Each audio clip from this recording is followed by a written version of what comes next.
आज पाहता तुम्ही आंबेगाव तालुक्यामध्ये सर्व ठिकाणी जागा पंचायत समितीसाठी उभा केलं, जिल्हा परिषदेसाठी तुम्ही उमेदवार दिली, तुम्ही मतदारांपर्यंत पोहोचत आहात.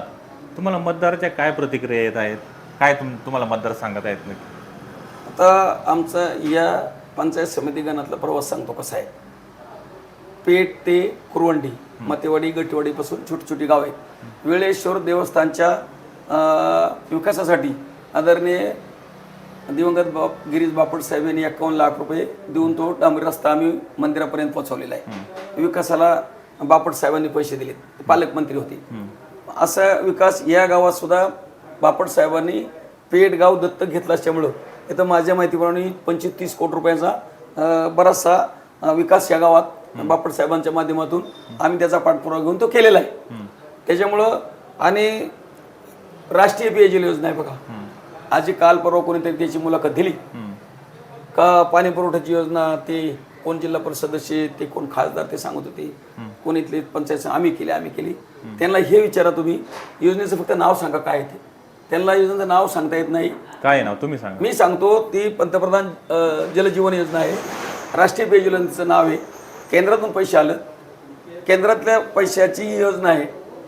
आणि हे त्यावेळेचे खासदार, त्यावेळेचे जिल्हा परिषद सदस्य, त्यावेळेस पंचायत समिती सदस्य त्यांनी स्वतःच्या नावावरती मांडून घेतली. आमच्या त्यांना शुभेच्छा आहेत. आणि हे खरं खोटं या पठाराच्या जनतेला, सर्वसामान्य माणसाला माहिती आहे. आता खरं तर स्पष्ट सांगा. आज स्पष्ट सांगतो आम्ही, ही केंद्राची म्हणजे मोदीजींनी आलेली योजना आहे. आता त्याच्यावर जर कोणी हक्क सांगत असता आमच्या त्यांना शुभेच्छा आहेत. त्यांना जरा प्रतिप्रश्न विचारला करमुडीचं काय झालं, त्याच्यावर त्यांनी बोलावं. कुणाला विचारायचं पण नाही, जे करमुडीच्या नावाने मांड्या थोपटतात. आता वळसे पाटलांना विचारायचं का? वळसे पाटलांना विचारा, तुम्हाला वाटतं आढळरावला विचारा, ते राम शेट्टोडकर आमचे मित्र आहेत त्यांना विचारा. मग करमुडीचं झालं काय हा प्रश्न कोणाच्या सुट नाही. आज विहिरीत प्यायला पाणी नाही, पिकं जळून गेली, ही जबाबदारी कोणाची? मग ही तुम्ही जर या ठिकाणी यापूर्वी जिल्हा परिषद सदस्य राहिले देवीदास दरेकर, आज शिंदे शिवसेनेचे जिल्हाध्यक्ष आहेत, त्यांना विचारायचा का कलमुडीचा प्रश्न? मी त्यांना पण विचारू शकतो, तुम्ही पण विचारू शकता. जो भारतीय जनता पक्षाने केलेला विकास आहे ते सुद्धा त्यांनी आपल्या जाहीरनाम्याच्या पत्रकामध्ये राजरोसपणे मांडलेला आहे.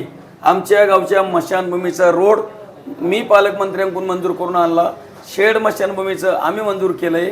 अशा किती योजना आहेत का त्यांनी त्यांच्या नावा मांडल्यात. होता तुम्ही त्यावेळेला जिल्हा परिषद सदस्य, सरपंच जरी कुठल्याही पक्षाचा असेल तर गावात कुठली योजना आली कुठल्या माध्यमातून तो तिथं उभा राहतो, म्हणून ती त्याने आणला असं त्याने समजायचं नसतं कधीच. हत्यातला प्रकार जास्त झालेला दिसतोय.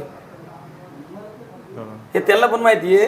राष्ट्रीय पेयजल योजना कोणाची आहे, त्यांच्या मुलाखतीत त्यांनी राष्ट्रीय पेयजल योजनेचं नाव घेतलंय का घेतलं नाही? मग लोकांना कळलं नाही कोणाची योजना आहे.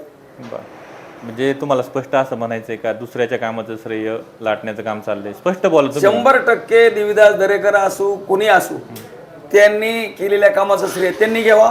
भारतीय जनता पक्षाच्या कार्यकर्त्यांनी केलेल्या कामाचं श्रेय भारतीय जनता पक्षालाच द्यावा, असं माझं ठाम मत आहे याच्यावर.